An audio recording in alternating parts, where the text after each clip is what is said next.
right, Shalom, Israel, Shalom, Shalom, man. Right. It's your brother from the Hopeful Elect, man. Right. Happy destruction of Nicanor. Hope everybody, having a beautiful feast, having a beautiful time, man. It's always a good time to truly meditate. I was meditating on Nicanor today at work, man. Right. Just looking at the Edomites, I'm like, y'all don't have no clue, man. Y'all don't have no clue. But all praise to the Most High just to be able to just know that we have history and that we have like soldiers and men that were truly down for the Lord, man. So it's good to always remember the destruction of Nicanor and just show the power of the Most High God, man. Right. So we want to give all honor and glory to the Most High God of Abraham, Isaac, and Jacob, in the name of His only begotten Son, the Alpha and Omega, the beginning and the end. Right. Shout out to the sister Mary of Bethany that anointed our King with the precious ointments before His burial. And also shout out to our ancestors that came before us that chose death before dishonor, right? That was willing to lay their life down, was willing to not compromise and to bow down and serve gods or different gods, idols and things like that. They was willing to die, right? And die honorably for the name of the Lord, man. So all praise to the Most High. Got the brother Aliyah right here, man. Right, the brother came and kicked it with us for our Nicanor, man, from the servants. So if he got Shalom. Shalom. He also helped me with this. He helped me make this lesson, man, because I didn't truly know what I wanted to get into today. So I'm like, damn, I don't know. And so the brother, he helped me plan this lesson. So shout out to the brother, man. If he got any points, but you probably gonna have some points. You're really gonna have some points. He can say he can speak whenever, man. So I'm gonna get the blowing of the shofar, and we can start the lesson. The easiest pull-on pants made with mesh panel fabric. I got my husband these for his birthday. His friend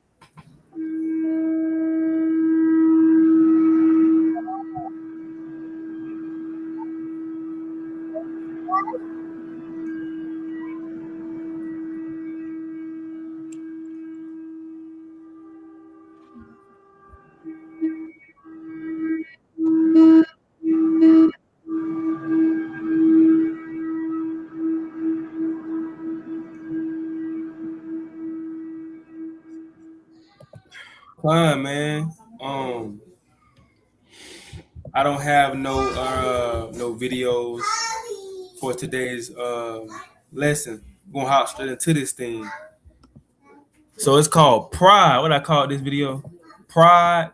That pride is the hardest thing to swallow. And what made me think about pride, I was thinking about just all the different type of people in the Bible. Excuse me. All different type of people in the Bible that had pride, and it was their downfall, and how the Bible speaks against pride. And it's hard. That's a hard thing to swallow, especially if you're a man. That's a hard thing to swallow is your pride. You want to be looked at as the best. You want to be known as the best. You don't want no weaknesses shown within your life. But it's good to get into these scriptures and see what the Bible says, because that truly humbles us and keeps us level in this walk. So can the brother get Sirach, also known as Ecclesiasticus in the Apocrypha, chapter 5, and start at verse 2, whoever at the top. In the book of Sirach chapter 5, or Ecclesiasticus, starting at verse 2.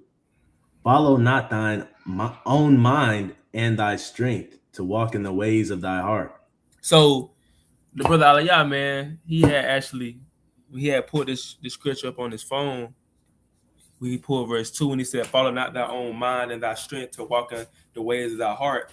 That's the spirit of pride. That's the spirit of pride. When you walk into your own mind and your own strength, that's pride, man. Right? That's pride, because you feeling like, well, I don't need the Most High. I wake up, pray. I wake up and pray, but you have some people that don't wake up and pray, right? Because they walk in their own mind. They go throughout their day going into things that how they feel, right? Basically, they do what they want to do, right? If I want to go do this, I'm gonna do it. If I want to go eat this, I'm gonna eat this. That's pride, man. They don't have nobody. They don't think it's nobody over them. They don't think about the Most High. They don't pray to the Most High. You know, they don't fast, they don't seek the Most High. So the Bible, when he said, "Follow not thy own mind and thy strength to walk in the way of thy heart," he's teaching you not to be prideful. You know, but you can keep going, King. Verse 3, and say not, who shall control me for my works? For the Lord will surely revenge thy pride. Right, so that's pride. You have people that's prideful and they do these things. You know, they do things on their own strength, and they be like, "Well, who gonna revenge me? Right? Who gonna check me? Right? Who gonna stop me? Who gonna bring me down?" That's the spirit of pride, man. And we see that with a lot of people that got things, right? That got money, that got wealth, that got status, that got rep. They the one. A lot of them be the ones that, you know, they feel like that nobody can stop them. They believe that they above the law, right? A lot of these people believe that they above the law and they can do what they want to do. You know what I'm saying? But the Bible just said, "Follow not thy own mind and thy strength," because we nothing but dust and ashes. We nothing but dust and ashes. Who is dust and ashes to feel proud, to feel prideful and bold, and feel the need not to talk to the Most High. I feel like I don't have to. I don't have to pray to the Lord. I got this on my own. I built this whole empire by myself. I don't need to go to no God. I don't need to go to the Lord. And that's the beginning of the end, man. Pride comes before destruction. You go ahead, King. You know, and sometimes like Ecclesiastes 8 and 11, or is it 11 and 8? I think it's 8 and 11. You know, where it says that, you know, because sentence against the evil work is not executed speedily, right? Sometimes the Most High God give you enough rope to hang yourself with, right? Watch the video today, and I like the way the sister put it in the video. She said, you know, God is one of those bosses that will allow you to keep working even though you've been fired. You know what I'm saying? You know, allow you to come in, clock in, and you know they already know that you fired. You don't even know. You think it's a regular day, and then you know they come, and I've seen it. You know, working blue collar, I've seen it. You know, they clock in, 5 minutes go by, we in the break room. They get a pink slip or something. They gotta go home. Then they raising hell.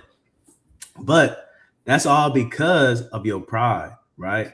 The Most High God will allow you to continue in your pride until it's too late. He's not gonna fight you back and forth, right? He's not gonna beg for you to do the right thing. If you wanna, you know, be full of your pride, He's gonna let you, you know, fall into your own destruction, right? He's not gonna stop you. It's up to us to fight that fight and work out our own salvation and get that pride off of us, not the Most High to get it up off of us, right? But Khan, man, you go ahead, man. I had this point just to add to that. You know, you got James 4:14, because you gotta realize sometimes we live this life as if we have surety, or everything that we have is promised to us. You know, like the brother was just saying, you know, they feel like, oh, I'm gonna do this, I'm gonna do that, but the next hour isn't promised to you. But this James 4:14, whereas ye know not what shall be on the morrow, for what is your life? It is even a vapor that appeareth for a little time and then vanisheth away. For that ye ought to say, if the Lord will, we shall live and do this or that. So we really gotta be. A lot of people gotta really humble themselves, because a lot of people, they go their day-to-day basis. They say, well, I'm gonna do this. Hell, even being, sometimes you could be prideful just saying, I'll see you tomorrow. You don't know if you're gonna see somebody tomorrow. Lord willing, I see tomorrow. Lord willing, I'll be here tomorrow. You know what I'm saying? Because again, it says, Lord willing, we do this or that, because you don't know what the Most High, we know what tomorrow brings, because all to the Most High. But I just want to say that. Con, man, that's a good point. That's why it's always good to say Lord willing. You know, Lord willing after everything, because you know it can be proud. It sound proudful, like the brother say, I see tomorrow. We can just do that tomorrow. How you know that? How you know you're gonna wake up to be able to do that tomorrow? So it's always good to say Lord willing. You know, so can the brother get verse 4? Con, verse 4. Say not, I have sinned, and what harm hath happened unto me? For the Lord is long suffering; he will in no wise let thee go. right? So that's oh, let me do that. So that's the spirit of pride. You have people that say that. You have people that come out their own mouth, or even if they don't say it out their mouth, they thinking it within their head. They saying, yeah, I done sinned. Yeah, they know what they did wrong. Yeah, I done committed adultery. Yeah, I done got this money unjustly. What's gonna happen to me? Nothing ain't gonna happen to me. Right? I've been eating pork my whole life. I ain't gonna get no heart attack. I ain't gonna get no diabetes. So people that say, the Bible said, don't say that, or don't even think that. Don't think, well, yeah, I done sinned. So what? If you done sin, you need to repent. Don't have that mindset of so what? He said, what harm have happened unto me? For the Lord is long suffering. He wouldn't no wise let thee go, man. So the Lord is very long suffering. So yeah, you done sin, but just because judgment haven't happened right away doesn't mean that you got away with it. That's why when you watch those documentaries, or you go to the internet and look at people that done did crimes and they get caught 20 years later, like they thought they escaped the murder. They've been on the run for 40 years. Like I seen this video a while, about like 2 or 3 years ago. This dude committed a murder, this brother, and he end up, I think they end up taking him in, but he got out on bail, and he ended up escaping. And like 40, I don't know when the year, it was a long time ago. This man had gray in his beard and everything. It was just a random traffic stop, right? And they pulled him over and they checked his license and they realized that he was wanted. And they took him in and they realized that he was him that did that murder back in like 1990 something. So he thought he got away though. He thought he had got away, but that random traffic stop got him back in prison for life. And that's judgment from the Lord, because you can't escape the Lord, man. You sin, you can't escape the judgment that comes with that, man. It's gonna come. The Lord long suffering though. He very long suffering. He can judge you right away, or he can be long suffering and be like, okay, I'm gonna see if he or she repent, or I'm gonna let them do more wickedness. Or I'm gonna let them continue to do their wickedness, and then I'm gonna get them. Right? So I'm gonna be just when I bring this judgment upon them, because look at the wickedness that they've been doing. But you keep going, brother. Verse 5, concerning propitiation, be not without fear to add sin unto sin, and say not his mercy is great. He will be pacified for the multitude of my sins. For mercy and wrath come from him, and his indignation resteth upon sinners. Right. So the Bible saying, hey man, just because you got mercy and grace, don't mean, oh, I can do it, I can do this, I can sin because I'm under grace now. He gotta forgive me. He said, be without fear, be not without fear to add sin upon sin, man. So hey, don't be like, oh, well, you sin. Instead of repenting and trying to get right, you continue to do more sin because you feel like I'm under mercy and grace, or the Lord ain't see me. All of these people in the world, you think he care about little old me? Or I've been doing this before. I've been committing adultery with old dude girl. I ain't never got caught. We've been doing this for 10 years. That's how people think. We've been doing this for 10 years and we ain't never got caught. Nobody ain't never caught me. But they don't understand that the Lord see that, man. The Lord see that. He said the scripture says his eyes is 10,000 times brighter than the sun. The Lord see the wickedness that goes on. The stuff that we don't see, he see it. The stuff that's done in the dark, he see it. The rituals, the sacrifices, the blood drinking, all of that stuff they do behind the scenes in Hollywood and stuff. The Lord see those things as clear as day. And you have people saying, well, they're not scared they're not scared to add fear upon sin. To add sin upon sin. These people not scared because the judgment didn't come right away. You think if the Lord judged us right away when we did things, people would not be sinning like how they doing now. Just imagine we were still stoning people, right? Just imagine we were doing it was still picking up stones, and if you committed adultery, you was a homosexual, you got stoned. You think it'd be a lot of homosexuals like it is now running around here if they knew they would get stoned to death if they got caught doing it or committing adultery? It'd be you'll have people still probably doing it, but it wouldn't be on a high level now because nothing happening to these people, so they think they can keep doing it and they okay. But the Lord say, no, man. Don't think that. Don't think because you under mercy and grace that it gives you a license to sin. It gives you a license to do what you want to do and then repent afterwards. Because it says his indignation rests upon sinners.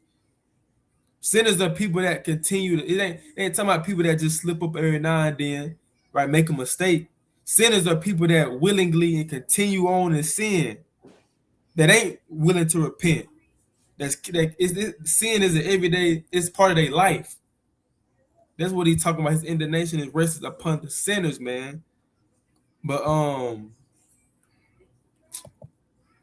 want to get this precept. Ecclesiasticus chapter 10 and verse. Was that 12? Start at 12, which you pulled earlier. Come. Sirach chapter 10 is starting at, we're gonna get Sirach 10 and 12 and 13, and we're gonna jump down to 21. This is Sirach chapter 10, starting at verse 12. It says, the beginning of pride is when one departeth from God, and his heart is turned away from his maker. Right. So the Bible said the beginning of pride is when one depart from God, man. So when you start departing from the Most High, that's the beginning of you feeling like I could do this on my own. And a lot of people start to get that feeling of departing from the Lord when things start going well in their life. When things start going well in their life, or when things start getting, when they at their lowest or when they at their highest. That's why David prayed that prayer, and I get it in Proverbs 30. I want to say it's Proverbs 38. But I'll pull that in a minute. But that's why it was certain prayers that was prayed to make sure if I do gain riches, I pray that you don't give me a lot, but I pray don't bring me down to a lower state either, because I don't want to curse your name, and I don't want to forget about you when I get these riches, and I don't want to curse you when I'm low. So he said the beginning of pride is when one depart from God. So a lot of people start to depart from God when they start getting more money, right? Get that girl they wanted, getting that attention from other people that they wanted. They feel like, well, I don't need God. They pray to receive that gift. Then when they get that gift, they stop praying. They only pray to him when they sick and they finna die. That's when they pray to him. But other than that, they don't call upon him. The beginning of pride is when you depart from the Most High because you feel like you don't need him.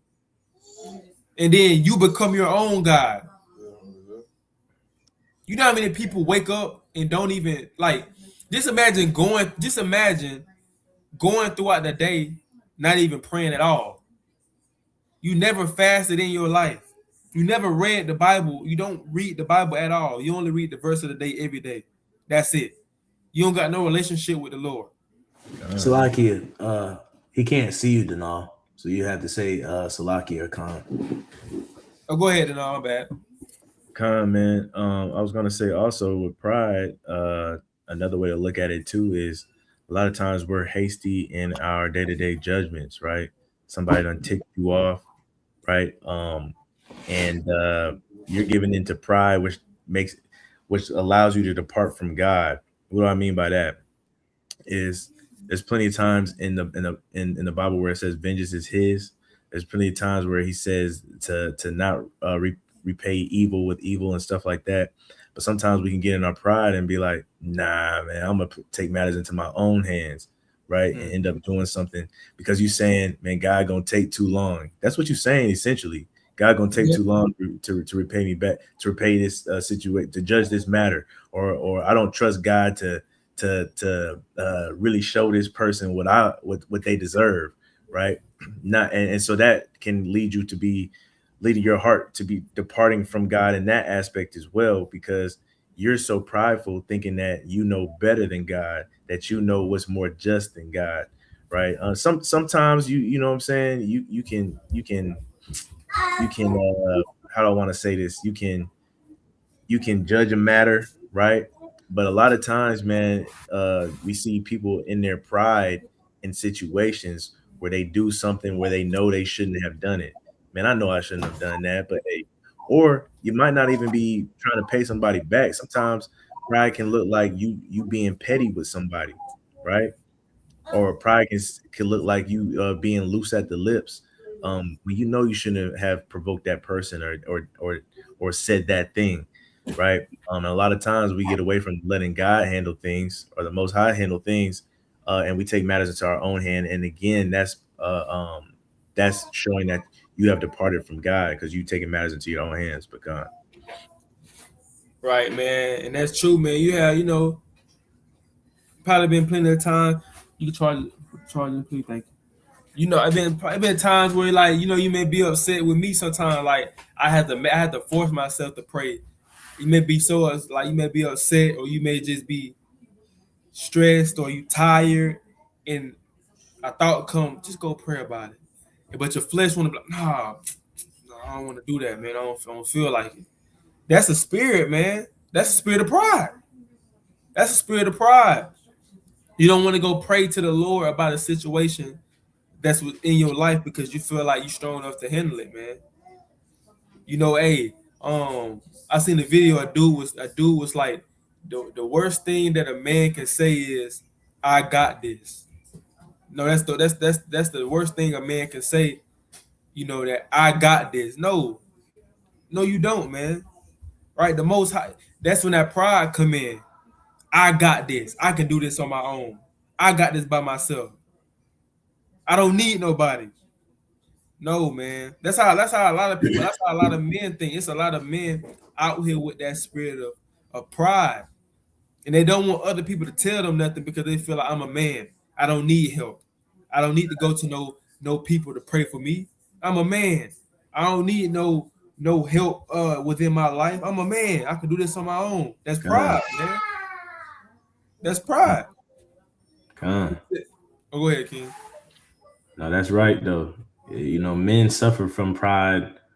Now, don't get me wrong. Now, women suffer from pride too, but men suffer from pride. And it's detrimental to the family unit. You know what I'm saying? Yeah. Sometimes men, we wake up, we might be in a mood, and I've had to it's that hour of prayer. Shout out to that brother Aliyah with the group text. You know what I'm saying? Keep you on it. When it's that hour of prayer, you might just gotta be like, "Hey, Lord, take this spirit about me. Help me have a good day. Help me to be in good spirits." When you catch yourself being moody, because nothing make it worse than your rib or somebody saying, "Hey, you need to pray that spirit off you." That just make it worse. Because it's like, oh, I was gonna pray it off of me, but now you said that. Nah, maybe it's you. Maybe it's not me. A man pride, get in the way of him. Yeah. Seeking the things that he need. You know what I'm saying? So sometimes we gotta take them gut punches and them chin checks, and we gotta just take it to the head, man. And we just have to. Once you get rid of pride, man, it's contagious because you'll realize, man, life is a lot less stressful when you just let it go, right? And you just be humble and meek, like Moses, the meekest of all the earth. Go ahead, King. Colin, when we think about pride, if you don't check it, you're gonna fall into the process of destruction. That's why it's important to check yourself and to check your pride. But I'm gonna bring out these two precepts. This Proverbs 29 and verse 23. A man's pride shall bring him low. So that's the first precept the brother brought out was when you have pride, it separates you from the Most High. Now with that pride, now it's gonna bring you low. Low mean what? Low spiritually, low mentally. So where you start making foolish, folly, vain decisions just off of pride, right? So in that process of becoming low, what happens next? This Proverbs 16 and verse 18. Pride go up before destruction. So before you make that fall, if you don't check yourself in that pride, It starts off with you separating from the Most High. Now you become low or weak in the spirit. The next thing you know, you get destroyed in this thing. But that's how I look at it right now. Man, Salakia. And you know, a lot of times what leads to stuff like that is when your pride gets in the way of you taking sound advice, man. Right? Yeah, it's that know-it-all spirit, that the spirit that doesn't want to listen to anybody else, but you want to take matters into your own hands all the time. And even when you hear a good sound advice, you go the other way because it's like, I don't want to give that person the satisfaction of letting them know that I did something that they told me to do, right? And we see that with a lot of people too, a lot of younger people. You know what I'm saying? You go through life and it's like, man, I wish I would have listened to my dad earlier. We all hear those stories, man. But some people, it sticks with them. And then what happens is, man, it's a tale as old as time. Pride goes before the fall. And what happens is you start digging your own ditch, man. You start stop listening to sound advice and taking the wrong end of it. And you start digging yourself into a ditch because you just don't, because for what?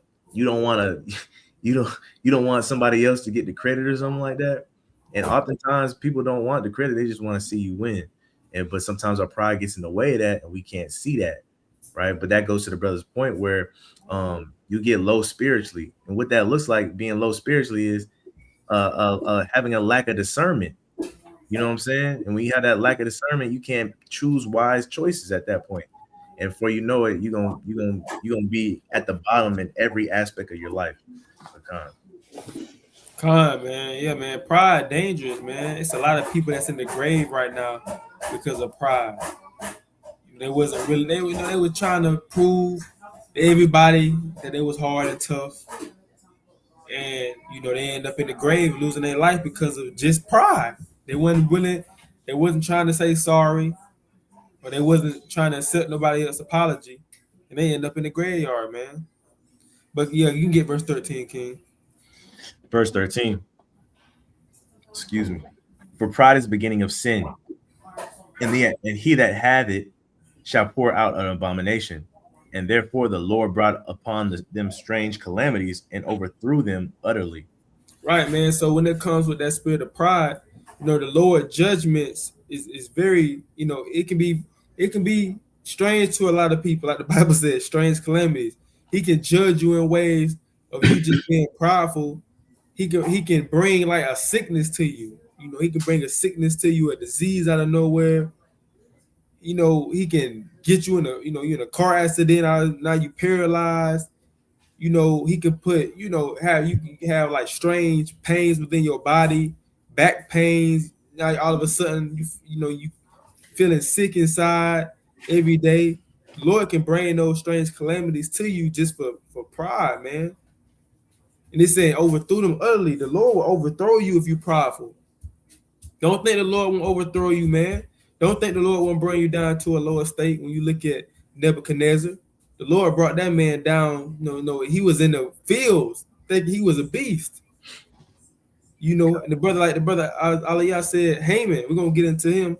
The brother Haman, man, right? The Lord had to humble him. Come on, man. The Lord had to. Was you saying something now? Nah. Oh, but yeah, that's what we get Purim from. We get Purim, from the Lord delivering us from our enemies, because a lot of our enemies be prideful. They be prideful because they think that they can come against us and our God.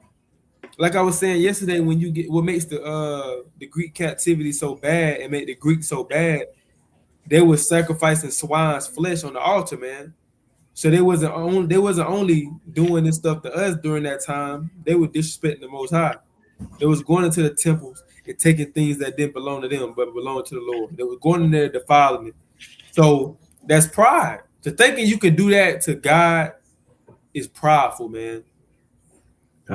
Hey, I forgot the preset, man, but it kind of goes like, the cliche this is the cliche in the Christian church.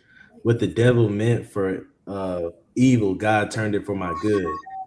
There's some precepts that also go along the lines of God will repay or return those evil works on your enemy's head, right? I say all that to say this because you mentioned Haman, right? Or Haman. He was so prideful and God made him look so foolish. The king of Persia said, hey, what do you think I should do for a man that did this great thing for me? And he thought that he was talking about himself. So he's like, man, give him some royal garments, give him a nice horse. I actually shared this precept with Denal earlier today. Give him a nice horse, parade him through the city. You know what I'm saying? Throw a parade and a feast for that man. And then he was like, you know what? That's a great idea. And all that stuff happened to Haman's enemy, Mordecai. Yeah. Right?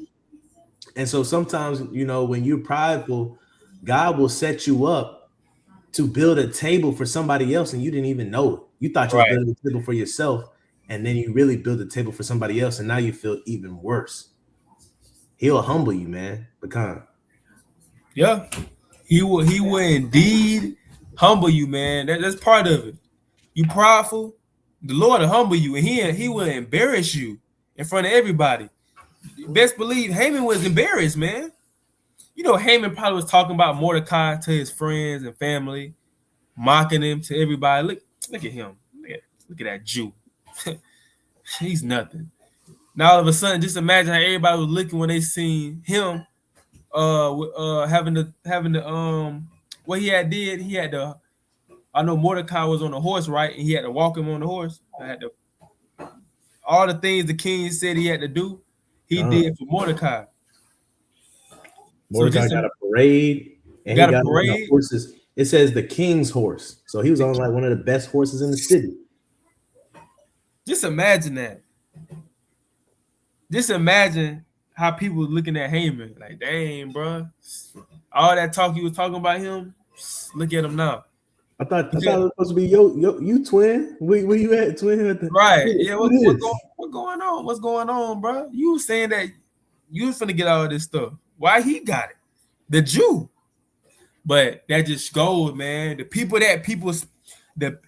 Lord used the people that people. Matter of fact, you can get it right here. Can you read verse 14? Verse number 14. It says, the Lord has cast down the thrones of proud princes and set up the meek in their stead. Right. So the Most High, he set up the meek. The Most High deals with the meek and the lowly because they can be dealt with and taught. He don't deal with the proud. That's why when it's so many wicked kings in the scriptures, when you read about First Kings and when you read Second Kings, First Chronicles, Second Chronicles, and you just reading about this king, and the Bible said he was wicked, right? He was into idols and things like that. It's because a lot of them kings are proud. They was proud. They thought they was against. They thought they was bigger than the Most High. When you think about Saul and David, man, Saul got to the point where he felt like he had too much power. He didn't have to obey the Lord, but he set David, a man after his own heart, in Saul's place. So that's proof that the Lord does this, man. He don't care. He don't care. You say you proud. Why you proud for? You a proud prince. The Lord can easily get you out the way. That's what I'm saying. You have a lot of people, and it be our people too, man. That be very, very proud, and they don't understand that the Lord will bring you down off your high horse at any given time. He can smite you with a sickness. Now you can't even. You like a vegetable. You got to get fed. People got to bathe you. You got to learn how to walk again. They got to what? They got to learn how to what? To walk again. Before you say that, bathe you. You said what? That's what from the country, ain't it? Bath you. They have to give you a shower, right? They have to give you a shower. All type of stuff, man. The Lord can do that, and that's why the Bible says it's a terrible thing to fall into the hands of the living God. It's a terrible thing, man. Because when he judge you and when he bring you lowly, you don't know how low he gonna bring you, man. But you keep going, King. Verse 15, the Lord has plucked up the roots of the proud nations and planted the lowly in their place. Mm-hmm. Verse 16, the Lord overthrew countries of the heathen and destroyed them to the foundations of the earth. He took some of them away and destroyed them and had made their memorial to cease from the earth. Pride was not made for men, nor furious anger for them that are born of a woman. So all of these things right here that you read about from verse 14 to verse 17, he was doing this to prideful people, man. He said he said he destroyed, he overthrew countries of the heathen that was proud, that was boasting. Remember, Nicanor was pointing. Nicanor was mocking. Right? Nicanor was doing all of that. The Lord got up with him, though, for that. The Lord judged him for that, man. So it's going to come quickly and swiftly. Just like this verse right here. Can the brother read this Proverbs? Proverbs 16 and 18. Pride goeth before destruction, and a haughty spirit before a fall. Yeah, so pride goes before destruction and a haughty spirit before a fall. So if you got pride, man, just know you finna fall afterwards. Destruction coming. Remove that pride, man. We got to get it. Our nation especially has to get that pride off of us, because all the prophecies that we're hoping to happen are because of the pride of all these other nations. So if you're expecting the Most High to defeat these other nations because of their pride, how can you be filled with pride, right? I think it's Isaiah chapter 13. It talks about making the I'm trying to phrase it right.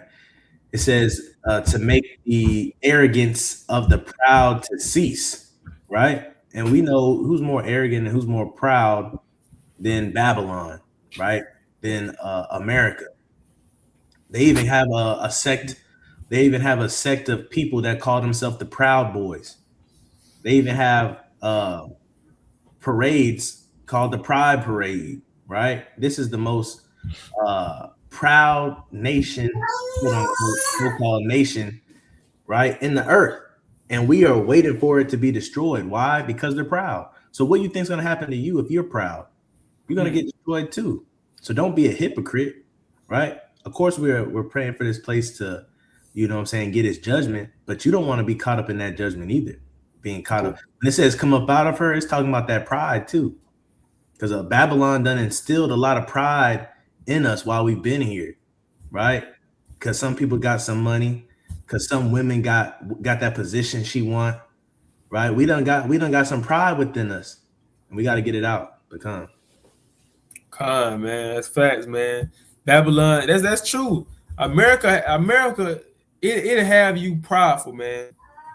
It'll have you prideful because all you need is money. A little bit of money, man, you can get whatever you want. And that will bring pride to a lot of people, till they feel like, man, even a lot of our people, they feel like they look down or look past our people that don't really have it like that, because they feel like, well, I got this. I got this type of job. I got these cars. Like I'm not a nigga no more, basically. That's how they think. I'm not a nigga no more. I'm eating with these rich white folks around this table, and they inviting me to go play golf. I'm not like these black people no more. They forget who they are. A lot of them forget where they come from. Con, I'll say this real quick. In Jeremiah 44, right, it talks about Jeremiah trying to warn the people, right? Saying, hey, look, listen to God. Y'all finna go into slavery, but he's going to take care of you. And the people weren't having it. In Jeremiah 44, the people told Jeremiah, they said, yeah, we hear what you're saying from the Lord. We're not sure if we want to follow that. They said, since we've been following and burning incense to the mother of heaven and pouring drinks unto her, we've seen no evil. So why would we listen to, they said, why would we listen to your Lord now? Right. They say that to Jeremiah when Jeremiah was, trying to warn them. That's proud. That's pride. Because you've been living in sin so casually without judgment, you think it's okay. You think that's the real God because of that. But no, what happened is the Most High God was allowing you to live in your sin for a time, and now when it's time to punish you, it's not because you stop, worshiping her. It's because He's repaying you for the evil that you did. Right. Right. Right. And you want to go back to doing the evil. That's the pride, man. Right. Want to go back. That's how people is now, man. We was in Christianity, everything was going well, man. When I was a Muslim, things was going so well, man. When I was into tarot deck cards, or when I was into crystals and all, you said what out? Ifa. Mm-hmm. I know, bro. Brother asked me, you know Ifa. I'm an Ifa. You know what Ifa is? I'm like, nah, bro. I don't know what that is, bro. You Israelite though, bro. but I ain't after all this stuff. But they be like, "What? Man, it was going so smooth then." But when I come to serve your God, the God of Israel, why things starting to get worse? Why judgment coming? Why it seems like I'm getting judged every day? But yeah, because you being wicked. He judging you for your wickedness, man. And you have a lot of people. They they have a narrative of God in their head, and they make it make their God how they want God to be within their mind. So He's loving. He let me do what I want to do. He don't care what gender I date and what I eat. He'll love me either way. They painted a fake God within their mind and that they worship. That's what they do that. They was doing that back in the day too, man. But can you get Esther 6 and start at verse 4? Look at Esther chapter 6 and verse 4. And the king said, "Who is in the court?" Now Haman was come into the outward court of the king's house to speak unto the king to hang Mordecai on the gallows that he had prepared for him. So hold on real quick, King. So Haman was coming to talk to the king. He was on the outward court, right? Waiting to come in to talk to the king. He was going to talk to the king about hanging, because Mordecai had made some gallows, right? To hang Haman had made some gallows to hang Mordecai on. So he's going to go talk to the king about those gallows. He want to hang Mordecai on, right? So I just want to keep that in mind. He's going to have a conversation to the king about killing Mordecai. But you keep going, King. Verse 5. And the king's servant said unto him, Behold, Haman standeth in the court. And the king said, Let him come in. So Haman came in, and the king said unto him, What shall be done unto the man whom the king delighteth to honor? So Haman thinking, he must be talking about me. He got to be talking about me. Who else he talking about? He ain't talking about no. He definitely ain't talking about Mordecai. He got to be talking about me. So he thinking that the king talking about him without saying him. But you keep going, King. That's the spirit, man. I literally was reading this passage to Danal earlier today. And my rib. Now Haman thought in his heart, to whom would the king delight to do honor more than to myself? Yeah. And Haman answered the king, For the man whom the king delighteth to honor, let the royal apparel be brought, which the king useth to wear, and the horse that the king rideth upon, and the crown royal which is set upon his head. And let this apparel and horse be delivered to the hand of the one of the king's most noble princes, that they may array the man with whom the king delighteth to honor, and bring him on horseback through the street of the city, and proclaim before him, Thus shall it be done to the man whom the king delighteth to honor. Can you keep going, King?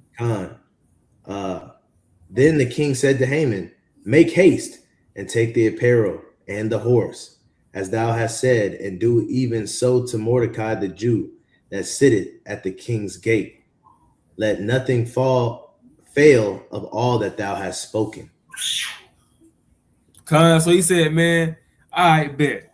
You said all this, do it to Mordecai though. Do it to Mordecai. And well, do everything you said. He had to say that because Haman might try to take some stuff out that he said, not try to do it because he don't like Mordecai. No, he said, do everything that you said you was gonna do. Do that for that man. Keep going, King. Khan then took Haman the apparel and the horse, and arrayed Mordecai, and brought him on horseback through the street of the city, and proclaimed before him, thus shall it be done unto the man whom the king delighteth to honor.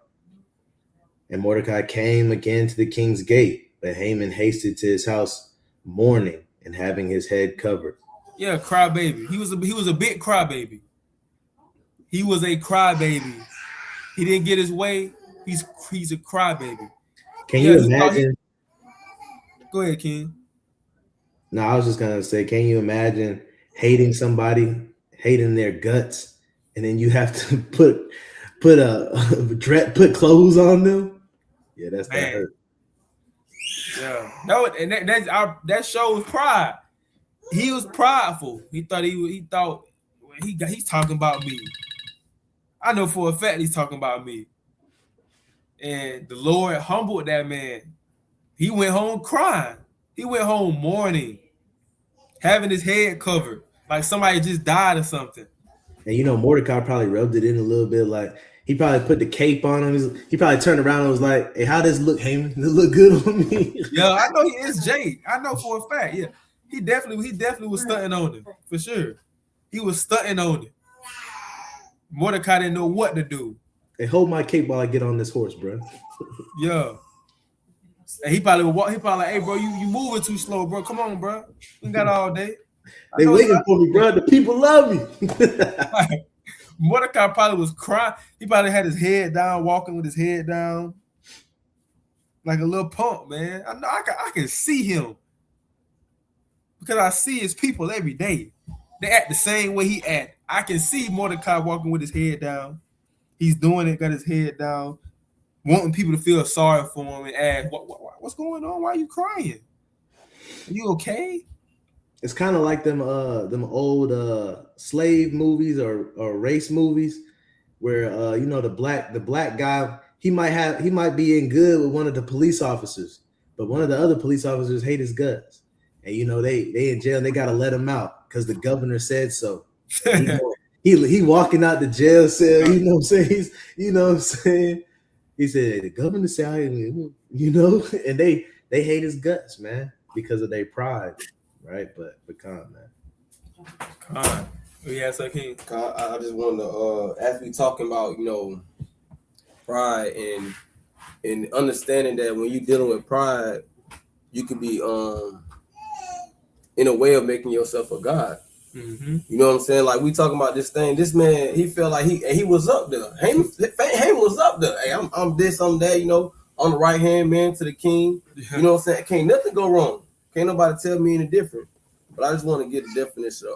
This one definition I got, and it's the similar words. It says self-esteem, dignity, honor, self-respect. But I want to deal with these. It says pride in oneself. Pride in one's abilities, belief in one's worth, faith in oneself. So when we look at things like this when dealing with pride, for instance, pride in one's ability, we got to understand that, hey, because we got to look at what Haman did as a lesson. See what these people mistakes as a lesson. We can't have pride in our abilities. We can't say that we did this because it really was the Most High. He gave us the strength. He woke us up. He gave us the breath. He gave us the understanding. It says belief in one's worth. We got to be humble in this thing. Understand that we, at the end of the day, we nothing but dust and ashes. Don't get so high and mighty. Yeah, you might have this position. Haman had a position. Mm-hmm. He was a renowned man in his community. People looked up to him, but his pride got in his way and caused him to be destroyed. Because he felt like he was worth than what he was worth. He felt that as though Mordecai was worth nothing and he was worth everything. He was the gold and Mordecai was the dirt. You know what I'm saying? And faith in oneself. Also, we can't have faith in oneself. Our faith got to be in the Most High. But sometimes we have faith in our abilities, faith in things that we have done, our achievements, you know, things that we have achieved in his life. Hey, Haman, he achieved some things. You know, and he think about it, because the position that he was in, he didn't start off just becoming it. He had to work towards that thing. But he kind of got up there, got himself built up, and now he feel like he's the man now. But all the while, he mistreating the meek. And we gotta look at that as we grow in this thing, as we mature in this truth, as we increase in this life, we cannot disrespect or look down on the meek, look down on anybody, because at the end of the day, we at the same place they is, dust and ashes. The Lord don't have respect of person in this thing. You know, just keep that in mind. That's what I got. Come on, man. Hey, we gotta start on that note, we gotta start gaslighting for God, man. You know what I'm saying? What I mean by that is when somebody asks you, you know, usually when somebody asks you, hey King, hey, how'd you get that job? You know, you start trying to give all your wisdom on how you got it, you know, the networking you did. We got to start gaslighting people. You know, people be mad at influencers, because influencers, they say, buy this course, I'm going to give you the game, but they never give you the game, right? We got to start doing that for God. Somebody asks you how you got that job, you got to be like, man, it was the Most High. And, you know, they're going to roll their eyes at you like, oh, here you go. We got to start gaslighting people for God, man. Hey, bro, how'd you get so good at that? The Most High, man. They're like, man, this brother right here. But that's how you got to do, because pride will come. It'll creep in when you don't even know it, when you give it answers like that. And it'll make it seem like you did it on your own. And a lot of times, man, we forget to give the Most High credit for the things that are orchestrated in our life. Because, you know, it's easy for the flesh to take credit for something in a carnal sense, when we all know we prayed and fasted for some of the stuff that we got, man. But it seems like whenever you get it, that's quickly left out of your mind, those nights where you was praying and fasting. So we got to start gaslighting for God, man. Those are some mighty points that I brought up. Yeah, man. So I remember when I had this was like a couple years back. You know, I work with my granddad, right? And he asked me, you know, who you think got you this job? I said, the Most High got me this job. He like, no, the Most High, I got you this job. he said, no, I got you this job. But that just shows, man, that a lot of people don't respect the Most High like how they used to. You know, back then they knew, oh, that's the God of Israel. You don't want to play with him. He done did this, he done did that for the children of Israel. Don't mess with them if they not sinning. Don't go over there. But now, since he's not, again, we not really seeing things like in Exodus when we ain't seen it yet. A lot of people, they forgot how he was. They forgot. They think he this soft God. They think that he don't exist. They don't. They're gonna put some respect on his name when he start messing with the earth. That's when they gonna know, oh, that's the God of Israel. It is a God. I'm not a God. Right? So people, it's like the brother Azrael said, it's easy, man. When somebody asks you how you did it and you telling them, and you know what I'm saying, I stayed up all night, I put all my time in this, you know, I did this. Especially when people worshiping you, and you know, people, you know, giving you, praising you, and people may fear you, that can give you a sense of pride, because you may look at yourself as a God. I'm a God. I got all this money. I call the shots. Then as that pride come on you, till you think you can treat people any type of way because you have wealth. So you become a God within your head, man. You become a God within your mind, man. So we gotta be humble. Be humble in this thing. Be humble and remember what he said. Be humble. Sit down. Be humble. Sit down. Kendrick Lamar. We gotta be humble, man, because you ain't humble. You got pride, and that's gonna lead to your destruction. But I got 2 more precepts. Can a brother get this precept? This is Esther, chapter 5 and verse 14. Then said Zeresh, his wife, and all his friends unto him, let a gallows be made of 50 cubits high, and tomorrow speak thou unto the king that Mordecai may be hanged thereon. Then go thou in merrily with the king unto the banquet. And the thing pleased Haman, and he caused the gallows to be made. Hey, a demon. There was demons. So this was before the account we just read, right? They were talking about him going to the king and talking to the king about the gallows. So Haman had in his mind, I'm finna get Mordecai killed, and Mordecai ain't do nothing to this man. But he's like, I'm gonna go get Mordecai. I'm make some gallows. Go talk to the king, and I'm gonna get him hung on these gallows.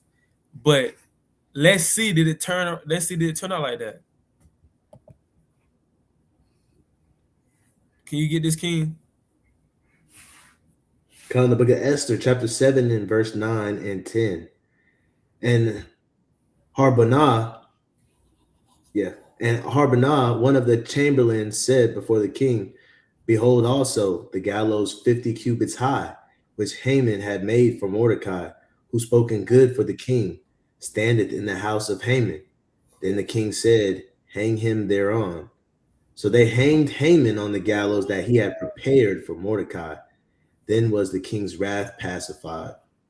So, Haman put all that work in, got those gallows built for Mordecai. All to just, at the end, he get put on them. See how the Most High got a sense of humor. The Most High is funny, man. The Most High already knew Haman was going to get hung on those gallows before it even happened. So, Haman, this is how you know, man, the Lord directs steps. Right? Proverbs 16:9. The Lord directs steps, man. He's in control of everything. It's all of his will.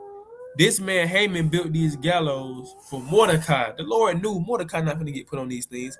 But I'm finna let them build these up. So Haman, I could put him on it for his pride, for his wickedness. He going to get put on the same gallows that he got built for Mordecai. That's the Most High, man. The Most High do stuff like that. Now, guess what?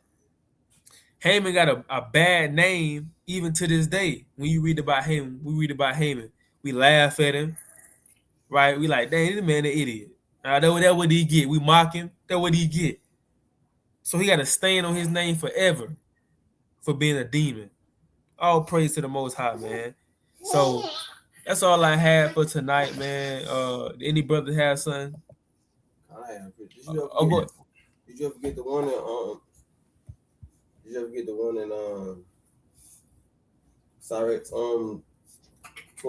10 and 21. Did you ever get that 21? Did I? Oh no, you got it. Oh yeah, we didn't go down to 21. We stopped at I think we stopped at like verse 17 or something like that. Okay, Ali, I'm finna pull it up. My bad. I got you. Read. This is Sirach 10 and verse 21. It says, "The fear of the Lord goeth before the obtaining of authority, but roughness and pride is the losing thereof." And so when we look at this, look at the example of again Haman again. Like you said, we mocking him, but check this out. This man, he had authority, he had a position, he had a high seat in the king's. He had a high seat in the king's court, right? But it says, but roughness and pride is the losing thereof. But because of pride, you can lose your authority. You can lose that position that you have. You can lose whatever you have, that power that you might have, that job you might have, that leadership position you may have, and you can lose that off of pride. So that's something that we got to be cognizant of, again, like the brothers bringing out what you just brought out earlier, how the Most High, he built up anybody. Like the priest that you brought out about the princes and things of that nature. The Most High, he built up princes, and he could take a poor man up and make him rich. Yep. So the authority that's bestowed upon you is given to you by the Most High, but by you having pride and not checking that pride, it can be stripped away from you, just like with Haman, just like with Pharaoh, just like with Nicanor. All these mighty men, renowned men, all of them got stripped their authority because of their pride. Now, yeah. Yeah, man. Pride is the hardest thing to swallow But you must get rid of it, man, because that's gonna be your downfall if you don't. And the brother Brooks said, Shalom, King. So He said, Shalom, man. So any brothers have something else? Man, mighty lesson, man. Got to get that pride up out of you. Come on, man. You gotta check. You gotta be able to check yourself, man, and understand and know that you are nothing, man. Whatever the Most High decides to use you for in your life, you gotta always remember John 3:30, man. He must increase and I must decrease, right? And understand that it's not of you that got you in that position, whether it be high or low, right? And understand, just like the brother Aliyah just said, is that, hey, look, man, the Most High can make a poor man rich overnight. You know what I'm saying? He can make a rich man poor overnight. So once we know these things, we understand that we have no control over these things. And so we got to get that in our mind. So every time we get in a situation to where we think that we got more control over it than we think, right? Like Haman, understand that you can't operate outside of the Most High's will, right? You got scriptures like, or else happy shall he be to find himself fighting against the will of God. You're never gonna win, man. If it wasn't meant for Mordecai to get hung, man, you gotta. And I'm pretty sure Haman knew that. He was trying to get over, but he was trying to get over because of his pride. And so you gotta understand, man. Sometimes when you know not to do something, when you know that you using your power for evil, understand that the Most High is going to check you for that, man. And you probably going to be on the other end of that looking sorry versus the person that you intended on looking sorry. You know what I'm saying? So just kind of check it. Know how to check yourself. Like it says in, I think, 1 Corinthians or 2 Corinthians, examine yourself whether you be in the faith or not. Because that's all that it's really saying, man, is to rid you of any pride within your body. You know what I'm saying? When you examine yourself, you got to rid any pride that's in your body and understand that you're in bondage to the Most High. You're a slave to the Most High. Things that you do is not of you, right? Things that you do is of the Most High, and anything in is how, like Christ said, man, the words I speak, they're not my words. The things that I do, they're not mine. That's how you got to act, and we got to stop acting like we control things. You know what I'm saying? But Khan, I yield. Khan, good point, man. We don't control nothing. We don't control nothing. Everything is in the hands of the Most High, man. So, Khan, man. Lord willing, we'll be back on here Friday. The brother Azrael with his freestyle Friday, man. And until next time, man, we the brothers at the Hopeful Elect. Shalom. Shalom.